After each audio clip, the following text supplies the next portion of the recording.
चाहे वह पूर्ववर्ती हो या परवर्ती।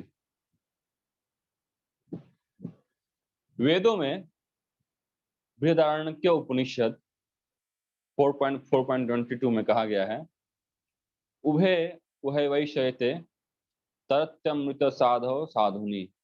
मनुष्य पाप तथा पुण्य दोनों ही प्रकार के कर्म फलों को जीत लेता है। यहाँ पर शिला प्रभुपाद कृत तात्पर्य समाप्त होता है। तो पिछले 2-3 दिनों से हम लोग दिव्य ज्ञान, उसकी महिमा का वर्णन सुन रहे हैं। 4.34 में बताया गया कि दिव्य ज्ञान हम कहाँ से प्राप्त कर सकते हैं। फिर उसके बाद 4.35 और 36 में दिव्य ज्ञान को नौका की तरह बताया गया है, जिससे हम इस भव सागर को हम पार कर सकते हैं। इस दिव्य ज्ञान होने पर हम कभी भी मोह को प्राप्त नहीं होंगे। तो आज के श्लोक में भगवान श्री कृष्ण इस दिव्य ज्ञान को अग्नि की तरह, अग्नि का उपमा देते हैं। जिस प्रकार हम देखते हैं कोई भी यदि अग्नि है तो वह सारे ईंधन को भस्म कर देती है, जला देती है। उसी तरह भगवान संबंधी जो ये दिव्य ज्ञान है, यह हमारे सारे कर्मों को भस्म कर देती है, चाहे वह पुण्य कर्म हो या पाप कर्म हो। जैसे कि भगवद गीता के अंतिम अध्याय में भगवान बोल रहे हैं कि तुम मुझे और मेरे चरणों में समर्पण करो और मैं तुम्हारे सारे पापों को, तुम्हें सारे पापों से मैं मुक्त कर दूंगा। तो यह भगवान का वचन है। भगवान हमें ये, हम सभी को यह प्रॉमिस करते हैं, यदि हम भी भगवान का शरण लेते हैं तो हम सारे पाप कर्मों से मुक्त हो सकते हैं। तो यहाँ भगवान का शरण लेने का अर्थ क्या है और भगवान का हम शरण कैसे ले सकते हैं? जब तक कि हम भगवान के बारे में नहीं समझें, भगवान का जो जन्म है, कर्म है, वह दिव्य है। यदि हम भगवान की दिव्यता को नहीं समझे, यदि हम श्री कृष्ण के भगवत्ता को नहीं समझे, तो हम किस प्रकार हम भगवान के प्रति हम शरणापन्न हो सकते हैं? तो उससे पहले हमें ये दिव्य ज्ञान प्राप्त करना होगा। दिव्य ज्ञान क्या है? तो यदि भगवद गीता को हम यदि संक्षेप में यदि कहा जाए तो हम बता सकते हैं, भगवद गीता में सबसे जो पहला ज्ञान है वो बताया गया कि हम यह शरीर नहीं है, हम आत्मा है। आत्मा के रूप में हम भगवान के ही अंश हैं। तो हम आत्मा नहीं है, हम भगवान के अंश हैं। और फिर दूसरा कि हम जो इस भौतिक संसार में हैं, यह हमारा वास्तविक घर नहीं है, वास्तविक स्थान नहीं है। हमारा वास्तविक स्थान है भगवत धाम। यह जो भौतिक संसार है, इसे जेल की तरह बताया गया है, जेल का उपमा दिया गया है। जिस प्रकार कैदियों को जेल में रखा जाता है, उसी प्रकार जो भी जीव भगवान से बिछड़ कर यहाँ पर मनमाने ढंग से इंद्रिय तृप्ति करना चाहते हैं, उनके लिए यह भौतिक संसार बनाया गया है। लेकिन यहाँ पर आकर हमें पता चलता है कि नहीं, भगवान से अलग होकर हम कभी भी आनंद को प्राप्त नहीं कर सकते हैं। जिस प्रकार किसी वृक्ष से गिरा हुआ एक पत्ता, वो कभी भी हरा नहीं रह सकता, वो कुछ ही दिनों में सूख जाता है। जिस प्रकार पानी से निकाला गया मछली, वो कभी भी आनंदमय स्थिति में नहीं रह सकती, चाहे हम उसे कुछ भी प्रदान करें, चाहे कितना भी उसको धन संपत्ति या फिर खाने की वस्तु प्रदान करें, वो कभी भी स्थिर नहीं रह सकती। उसी प्रकार हमारा जो स्वरूप है वो है चिन्मय। जिस प्रकार भगवान चिन्मय हैं और हम चूंकि हम भी भगवान के अंश हैं, हम सभी भगवान के अंश हैं, इसलिए हमारा भी स्वरूप है सच्चिदानंदमय। और हम इस भौतिक जगत में हम यहाँ पर स्ट्रगल कर रहे हैं अपने इंद्रियों के साथ, अपने मन के साथ। हाँ? तो यही सब है दिव्य ज्ञान। यदि हम इस ज्ञान को प्राप्त करें, इस संसार में हम चाहे कुछ भी कर लें, कितना भी हम चेष्टा कर लें, हम कभी भी भगवान से अलग होकर हम कभी भी आनंद में नहीं रह सकते हैं, क्योंकि हम भगवान के अंश हैं। जब यह ज्ञान हमारे मन में प्रवेश करता है, यदि हम इस ज्ञान को आत्मसात कर पाते हैं, तब हमें लगता है कि नहीं, यह संसार जो है यह हमारा लाइक असली वास्तविक घर नहीं है, और यहाँ पर कुछ भी कर रहे हैं व्यर्थ है। तो इसीलिए जो ज्ञानी है वो अपने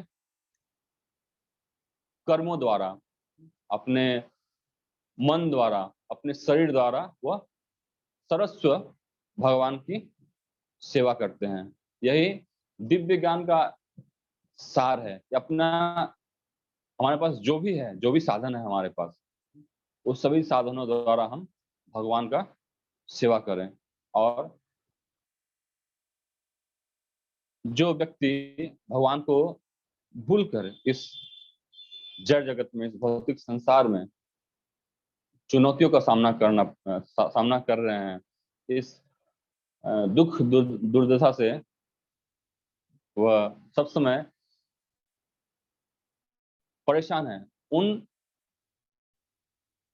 व्यक्तियों को या उन आत्माओं को भगवान के चरणों में लाना। तो यदि हम, जैसे चैतन्य चैतन्य कहा गया है, भारत भूमि तो जन्म होइल मनुष्य जन्म होइल जा, जन्म सार्थक करी करो परोपकार। यदि भारतवर्ष में, इस भारत भूमि में यदि कोई मनुष्य जन्म लाभ किया है, तो उसका उद्देश्य होना चाहिए कि पहले खुद यह दिव्य ज्ञान अर्जन करें और फिर दूसरों को इसके बारे में बताएं। जन्म सार्थक करी करो परोपकार। पहले अपने जन्म को हम सार्थक करें और फिर दूसरों को हम सहायता करें। किस प्रकार? इस भव सागर से हम खुद निकले और दूसरों का भी इसमें हम सहायता करें। तो आज के श्लोक में इस दिव्य ज्ञान को अग्नि की तरह तुलना किया गया है। ऐसे कई श्लोक हैं भगवद गीता में जहां पर दिव्य ज्ञान को एक सूर्य की तरह तुलना किया है, सूर्य की तरह तुलना किया है। जिस प्रकार अंधकार में हम सभी को एक भय का सृष्टि होता है कि हम कुछ देख नहीं पाते हैं, तो भय होता है वहां पर क्या है, शायद भूत है या फिर कोई सांप है, कुछ अनजाना सा एक भय होता है।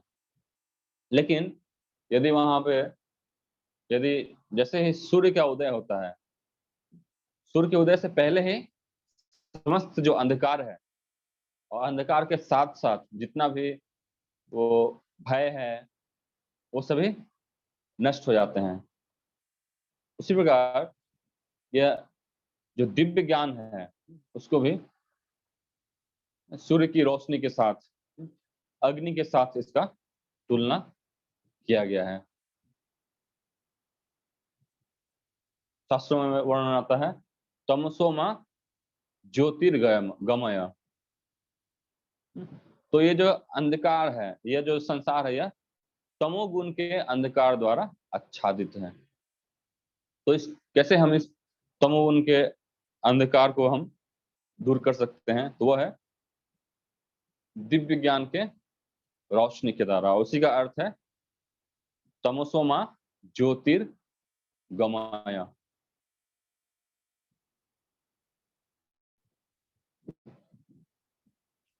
तो हमारे इस संसार में बंधन का यदि हम कारण खोजें तो वो कारण क्या है? वो कारण है अज्ञान। क्योंकि हमें पता नहीं है हमारा असली स्वरूप क्या है, हम कौन हैं और हम कहाँ पे आए हुए हैं, क्योंकि हमें यह ज्ञान नहीं है। इसीलिए हम विभिन्न प्रकार के पाप और पुण्य कर्म यहाँ पे करते हैं, जो कि हम अपने समाज से सीखते हैं, अपने घर से सीखते हैं। और इस प्रकार पाप पुण्य कर्मों के फलों द्वारा हम फिर से बंधन में फंस जाते हैं। इस प्रकार यदि है एक जन्म के बाद फिर से अगला जन्म, फिर से अगला जन्म, इस प्रकार जन्म मृत्यु का जो चक्र है वह चलता ही रहता है। तो शास्त्रों में स्पेशली भगवद गीता में बताया गया किस प्रकार हम इस जन्म मृत्यु का जो चक्र है, जो कि हमेशा दुखदायी है, इस चक्र से हम कैसे निकल सकते हैं। गीता में भगवान श्री कृष्ण बोल रहे हैं इस जगत के बारे में, क्या दुखालय है, दुखालयम अशाश्वतम। यह जो जगत है यह दुखों का घर है। यहाँ पर हम कितने भी हम चेष्टा कर लें, कितने भी हम स्वप्न देखें कि हम एक दिन हम सुखी होंगे, एक दिन हम आनंदित होंगे, तो ऐसा कभी भी संभव नहीं है। क्योंकि इस जगत का यह प्रकृति है, स्वरूप है दुखालय। जिस प्रकार जानते हैं मदिरालय, पुस्तकालय, जहाँ पे पुस्तक मिलते हैं, मदिरालय में जहाँ पे मदिरा मिलता है, तो यह दुखालय। तो यहाँ पर हम कितना भी कोशिश कर लें, यहाँ पे हमें दुख ही प्राप्त होगा। तो इस जन्म मृत्यु के चक्र से हम कैसे बाहर निकल सकते हैं?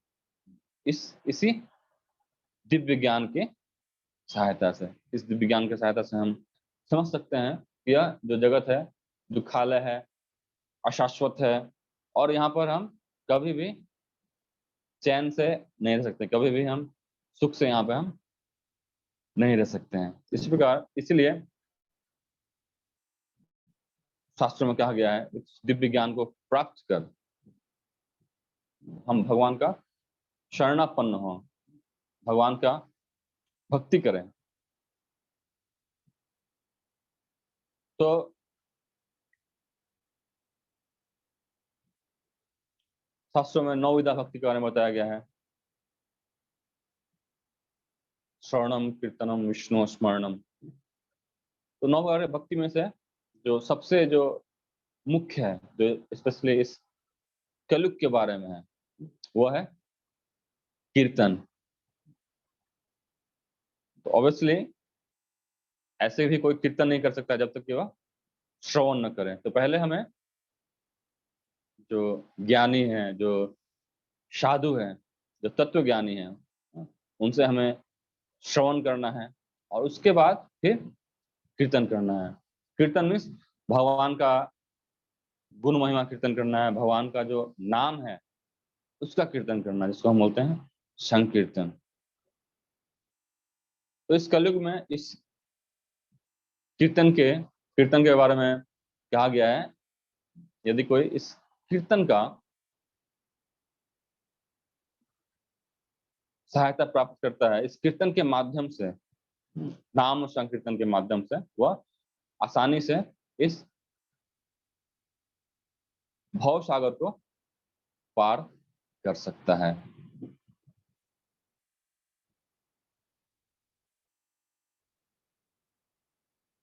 तो कीर्तन के लिए भी जब तक हमें दिव्य ज्ञान न हो, जब तक हमें भगवान के बारे में, अपने बारे में यदि पूर्ण ज्ञान न हो, तब भी हम कीर्तन नहीं कर सकते। औपचारिक रूप से भले ही हम अपने जीवा से, अपने मुख से कीर्तन कर रहे हैं, लेकिन जब तक ये जो दिव्य ज्ञान है हमारे हृदय के अंदर प्रकाशित नहीं होता है, तब तक हृदय से वह शुद्ध नाम वो हृदय से नहीं आएगा।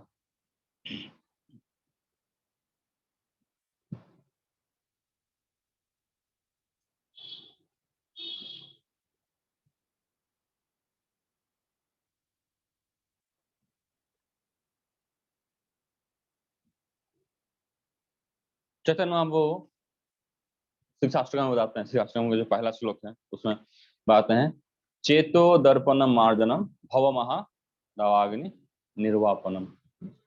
भव महा दावाग्नि निर्वापनम। तो इस संकीर्तन के माध्यम से हम जो इस भव रूपी जो महादावाग्नि है, दावाग्नि, दावाग्नि मतलब होता है जंगल का आग। तो जंगल में कोई आग लगाता नहीं है, वह स्वतः जल उठता है। तो इसी प्रकार इस, जैसे मैं बता रहा था, ये जो दुखालय है, तो इसमें ऐसा कि नहीं कि कोई दुख के लिए चेष्टा करता है, कोई चाहता है कि मेरे जिंदगी में दुख आए, ऐसा कोई चाहता नहीं, लेकिन फिर भी क्योंकि दुखालय है, यहाँ पे दुख किसी न किसी कारणवश वहां पे दुख हमारे जिंदगी में आ ही जाता है। और इस प्रकार जो जीवन का संघर्ष हुआ चलता रहता है। लेकिन यदि कोई भगवान के नाम का यदि कोई आश्रय ग्रहण करे तो इस दावाग्नि, जो कि इस भवसागर को बताया गया है दावाग्नि, उसको भी यह समाप्त कर देता है।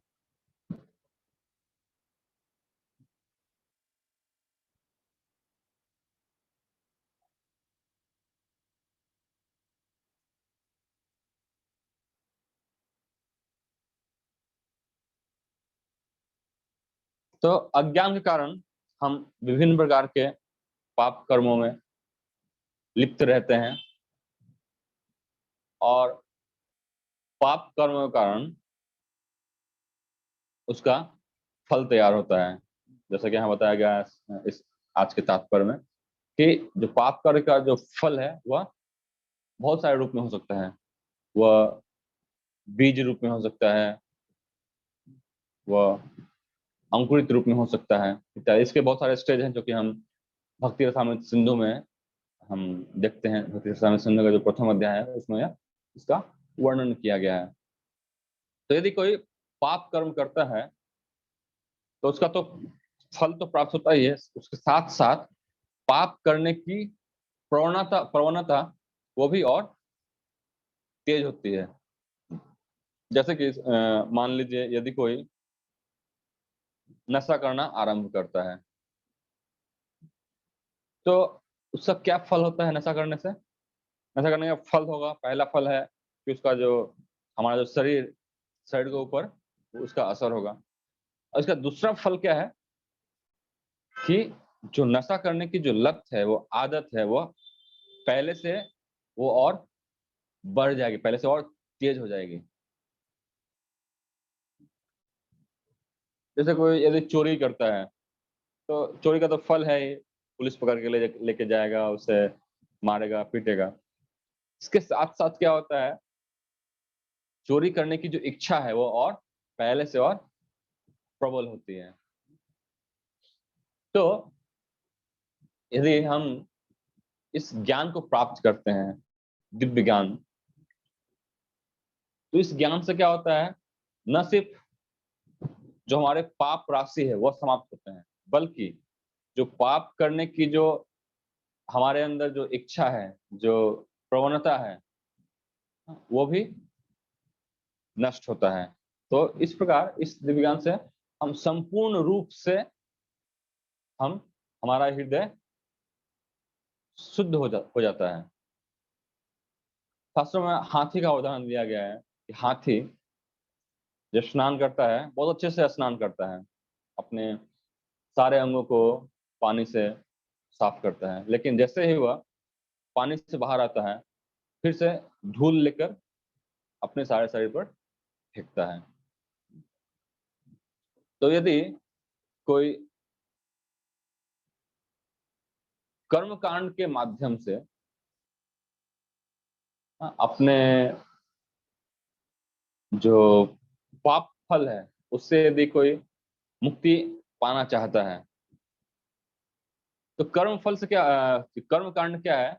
हम बहुत सारे जो शास्त्रों में बताया गया है, ऐसा करो वैसा करो, लाइक गरीबों को खिलाओ, दान करो, किसी की सहायता करो, वृक्ष लगाओ, कुएं खोदो, या फिर प्यासे को पानी पिलाओ, ऐसे बहुत सारे कहा गया। लेकिन इससे क्या होता है?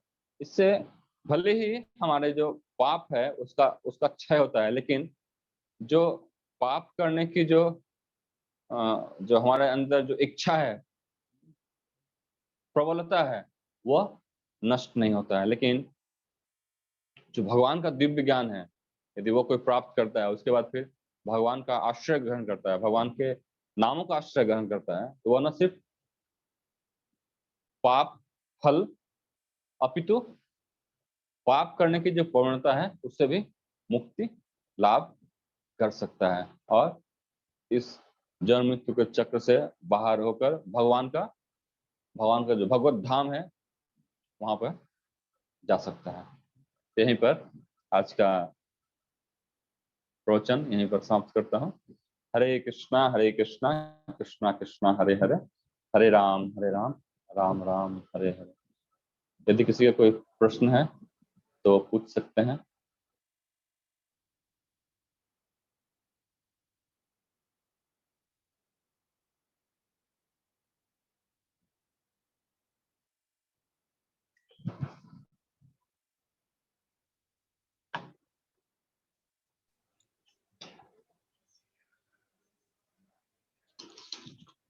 आज का श्लोक चतुर्थ अध्याय दिव्य ज्ञान, श्लोक संख्या 37।